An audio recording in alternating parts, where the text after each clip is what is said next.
2360 students, I hope everyone had a great week last week. I can't believe it, we just finished up Module 6 and now we are moving into our very last module of the course. So we are going to be working in Module 7. So this is really going to look at the role of the early childhood educator. I wanted to pull the course calendar up to show you kind of what the rest of the semester looks like. Module 7 will follow the same format. It will be 2 weeks. So this module, we're really going to be looking at your role when we're developing behavior plans and adapting lessons and making modifications. Another thing that we're going to be looking at too is a chance for makeup work. So some of us have work that we need to make up. There is a certain time period that I allow for makeup work assignments that you need to submit. You're going to see that that will start on November 25th and it will go through December the 3rd.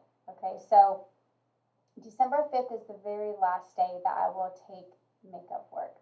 Another thing you'll notice too is after we get through with Module 7, and I'll do another closing video to do what I call course wrap up. And then within the makeup period, in that course wrap up period, we have a discussion on what we've learned.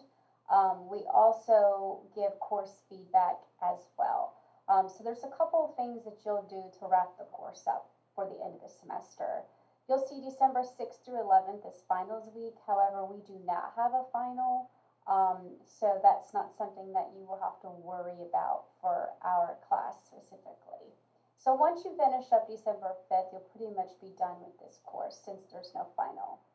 The semester, as I mentioned, does end on December 5th. Final grades for teachers that have to get them in is December 12th, and then you should be able to receive your grade by December 13th. So that pretty much is going to take us through the end of the course. So let's go back and look at Module 7. It will open up on November the 11th, so on Monday, November 11th, and it will close on the 24th.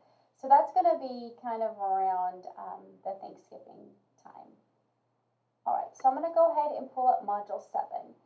Now, your role in early childhood, you have to think about lots of different things. But what we're drawing our focus is that, you know, you've already done your field work. We've looked at lots of different things, transition, we've embedded and had embedded opportunities, but now we're really going to look at focusing on your role, like how could you impact, right? So we're going to bring our knowledge and we're going to work with students who maybe have challenges in behavior or making modifications. So we're using strategies now, and you have a certain role to play, and that's what we're going to be focusing on. So what will you be assessed on? You will be completing a behavior plan, a lesson modification plan for your assessment. So let's go ahead and look at our objectives and questions. So for Module 7, what I want us to get out of this is you really got to look at identifying characteristics that are found among effective teachers. So what does effective teaching look like in an early childhood classroom, especially in an inclusive program? Okay, so we're going to look at discussing current issues and challenges in the field of early childhood special education. And then lastly, we're going to be able to identify professional organizations and career paths that are relevant to the early childhood special education field, right? And those module objectives will help us meet our course outcomes, right? Which are listed here. I gave you some guiding questions. I always tell students, start with these questions before you begin the module because it really helps guide our main focus for the module. So we have some guiding questions for 7.1 and lesson 7.2. So make sure that you read those first. Now, you will be reading in chapter 11 in the Exceptional Child textbook. I also have links here throughout the module that are effective as far as resources and making that connection with the content. So if you can go back through between now and the time that the course ends, go back if you have a day and look through those resources that maybe you didn't get a chance to save or download, or maybe bookmark those tabs because I feel like you'll find them useful, especially in your own classrooms. Okay, Okay, so the vocabulary for Module 7, we're looking at those vocabulary that are supportive in the classroom. Like, these are strategies and things that you'll do, right? Also looking at programs like NAEYC, CEC, DEC. So remember, those are the resources we talked about as an education teacher and how they can help you. And knowing about those different programs, knowing about what they do, and how it's important for your job, right? And then we also have those when we're talking about task analysis, scaffolding. So these are going to be terms and key concepts that you will see throughout the module lessons, but also in your textbook, chapter 11. Okay, so really looking at the first lesson. So I always tell you and remind you, it's a 2-week module, but please make sure that you pace yourself effectively. So, maybe 1 week you spend time doing lesson 7-1, and then you spend the second half working on lesson 7-2, and within that time, you're working on the behavior lesson plan and your modifications, and the implementation plan for your behavior. And we're going to go over that so it will make a little bit more sense as to how we're tying in these lessons with our assessment for this module. So the first section is really just talking about the characteristics of an effective teacher, right? So what does that look like when we're doing effective practice for early childhood? So that's really going to be the goal and the basis, or the meat, if you will, behind lesson 7-1. And then next we're moving into lesson 7-2, which is a little bit more heftier. And what I mean by that is we're looking at those issues, right? The current issues that you may, that children in your classroom may be experiencing. So we talk about poverty and homelessness. We're also talking about diversity, right? Thinking about where now everything is going online. So maybe the distance or remote learning that's happening. Also thinking about the diverse classrooms that you're going to have and how you as a professional can prepare, and what kind of resources could you use, how could you connect with the community, and how could we be an advocate for these children. So after you go through those 2 lessons, you are going to have a few assessments, right? So there's going to be 2 main assessments that you will be given for this module. The first one I want to talk about is going to be your case study adaptive lessons. So what you're going to do with this is you will have a lesson plan, and the lesson plan is listed right underneath the instructions of the adaptive lesson plan. So you're going to click on it, and when you click on it, you're going to see your case study child. So remember, you're going to select the case study child that you've been using the entire term for this project. So you're going to click on that lesson, and what you're going to do is you're going to adapt it. And what we mean by that is you're going to have to make some modifications to fit your case study child. Okay, so because this lesson plan was made for the entire class, we have to think about how can we adapt it for this child to meet their needs, right? So in the parts of the lesson plan, you're going to have your objective, like your subject matter. You're going to have the standards. Now remember, your standards are going to be either 10E LDS or K3. So we're looking at the standards. You're looking at materials and preparation. That's going to be part of your lesson. The other part is format. So how are we working with the children? Large group, small group, individually? What are the lesson procedures as you model, have practice, guided practice, independent practice? And then how are you going to assess the child, the assessment component, to make sure that they have met the objectives, right? So those are the main components of your lesson plan.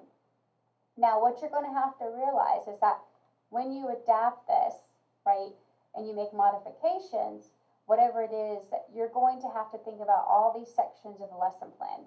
Now, sometimes you're not going to have to make modifications in each area. For instance, the objective probably is going to stay the same. The subject matter will stay the same.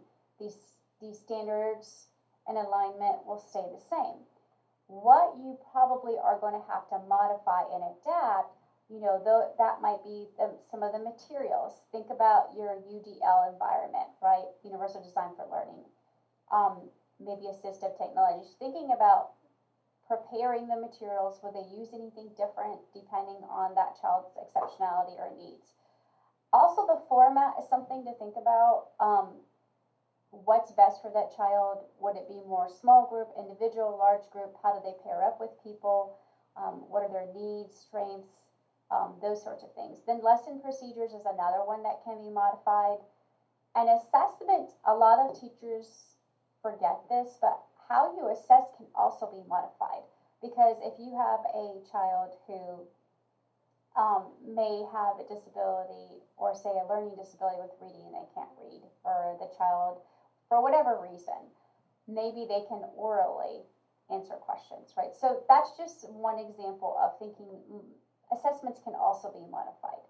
So what you're going to do as you go through the lesson, right, you're going to download your lesson and pull it up. And when you're in there, you can type. So I want to walk through this section to kind of walk you through the expectations when you are adapting and making modifications. So as you plan this lesson out, first read through the entire lesson plan. Then you're going to think about what modifications, adaptations need to be made based on the child's specific strengths and needs. Okay? Think of your stated goals for the child that you've been working with the entire time, right?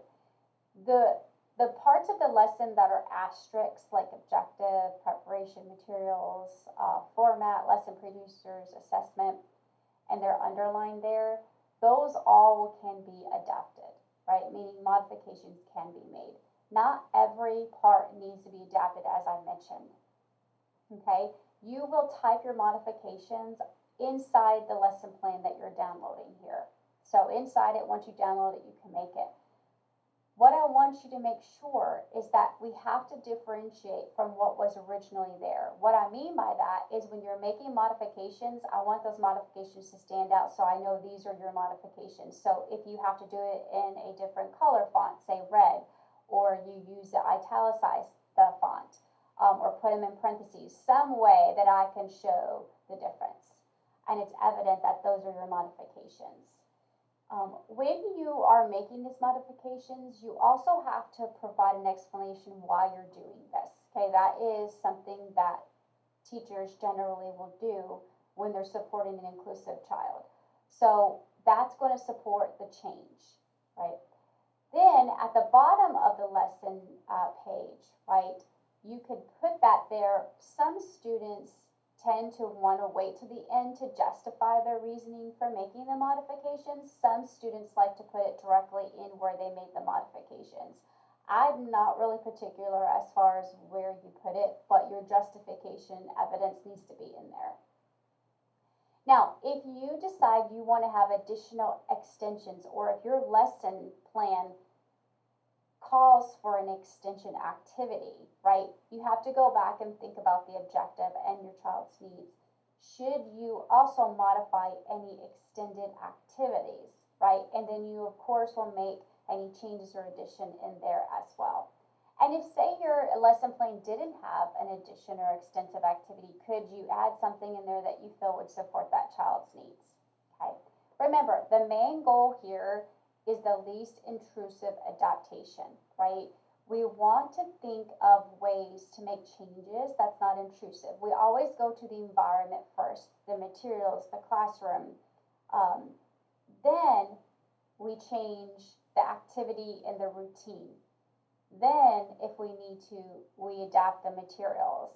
And lastly, we think about, okay, then we'll see if instruction needs to be presented a different way, right? And then lastly, physical assistance would be our last form of adaptation. Because remember, and this is in your course lessons and in your textbook, but I wanted to draw attention and put it in here. Think of modification and adaptation as a continuum, right? The goal, again, is the least intrusive adaptation. We want to have results, right, and meet them, but we have to think about it in a way that's not as intrusive. And when you look at this image, right, this diagram, if you will, it does show you on the continuum of where to start and where to go, right? And red being that providing physical assistance. Okay, so this goes back to defining those elements of early childhood inclusion. We think about access, participation, supports. And that is the vision you're seeing here, the visual with this continuum. You will submit it to Dropbox. It's an adaptive lesson plan is what it's called. And remember, this is part of your case study project, so this is worth 25 points. I went ahead and put a checklist in here. I would kind of run through this before I decide to submit it. It's just saying, did you get all these parts inside your adaptations for the lesson plan? And then, of course, I have your grading rubric here of the expectations of what I'm looking for. Okay. So that was the first part. The second part of your assessment is going to be what we call the behavior plan. Okay. Now, behavior in classroom management is something that's very important, even in a gen ed setting. But we're looking at an inclusive classroom in early childhood. So we have something that we call FBA, or Functional Behavior Assessment, okay? And this is a process. And what you're going to do here, we use FBAs to collect data, right? And the data is going to give us the function of the behavior. So why is this happening? And it allows us to also address behaviors in multiple contexts. So this project is asking you to complete what we call a simplified version of an ABC form. Now, ABC is antecedent, behavior, consequence. And what you're doing is you're going to come up and formulate a hypothesis, a functional, and that's going to help us create a behavior plan for that student, right? So really, this ABC, it has different components in the FBA, and it's really showing us not only why and the how behind the behavior, but we're allowing a bigger picture here, right? So once we figure out why they are doing something, then we can come up with some strategies, some replacement skills, and supports and consequence strategies, and that will help be part of our intervention plan. Now, your child, I put here some observation notes. So again, you're going to pick your case study child specifically. And we're going to read the notes about the behavior of your child. And they've been displaying this repeatedly. So remember, if it's a pattern of behavior, it's something that should be addressed. So it's not just a one-time thing. So what you're going to do is looking at the observation notes for your specific child, right? You're going to think about your team. You are going to address the behavior. But before you can intervene, right, and change the behavior, you are going to have to complete the ABC planning form, or we call it a behavior support planning form, because again, it's a simplified version of the ABC form. So I'm going to show you what the form looks like. So here is our simplified ABC. So A stands for antecedent. This is what we call a trigger. Remember, you're going to be using the notes, these observation note for your specific child. And what we're doing in this is first we're going to write what you think the trigger was. Okay, so where I like to personally start is behavior in the middle, because that's easy. The observation notes show us what kind of behavior is occurring. So you can list that there. Then what you can do with antecedent is what happened right before that behavior occurred. So what was the trigger, do you think? And then what happened, meaning what was the consequence? So what did the child, right? What happened to the child where they had to sit in timeout? Was something taken away? That's what you would put there. Now, the hypothesis of function is really stating about why you think the behavior is occurring. Clayton does this, right? This is the, let's say Clayton grabs things or hits his partners when they come try to play with him, okay? Well, we're going to figure out why we think this is happening. So your hypothesis is really stating what exactly is happening, the trigger, the behavior. Why do you think he's communicating this behavior? Is it to avoid something? Is it to gain attention, to get away from something, right? So these are the things that you look at when you're creating your hypothesis of function.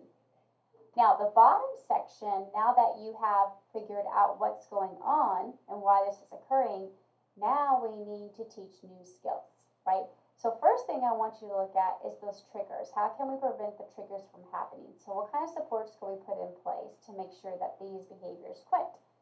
So you're going to have to teach those new skills. Well, you're going to have to thoroughly put how will you teach those new replacement skills. Now, anytime you're teaching a new skill, you have to model, right? Model examples and then non-examples to them. So that would be one thing that I would start with. The other thing is thinking about the child's specific needs and their strengths when you're teaching them those skills. That should be considered. Just as they had consequence here, you have to make sure those new consequences or responses are put in there. So once we teach the new skills, if they are doing something, right, and say they have a bad day and they get off track and they're not doing the new skill and they revert back to those old behaviors, okay, how are you going to respond? If they're doing really, really good and they continue to exhibit those new skills and behaviors that we're teaching them, how are you going to respond, right? So what's that positive reinforcement? And then again, if they're doing something negative and reverting back to their old ways, then how are we going to respond? Here's the thing I did want to note. If they still are exhibiting that challenging behavior, right, the response should not be the same as before, because that means that nothing changed. So those are things to think about and keep in mind. Now, I went ahead and put, this is also worth 25 points. These two parts, right, will make up that last project, like the last overall arching parts of our project. And I put the rubric here for you for this support plan. And just read through it before you start, and then read through it before you submit, so you can understand the expectations of the assignments and how I'm going to be grading you. All right, and that will pretty much cover Module 7. The last thing you notice down here is going to be the what I've learned. I may change the date on that. Here's why. If we look at this, I may change that date to December 5th, because that way you can just concentrate on doing your adapted lesson and your behavior, and that can be part of our course wrap-up. So, you know, that will have a different date, but if you wanted to go ahead and you had time, you can go ahead and complete it, but it won't be due on the 24th. All right, well, that pretty much covers all of Module 7. As I mentioned, this will not be the last video. Of course, I will do our wrap-up video, but if you have any questions, feel free to reach out, and until next time, take care.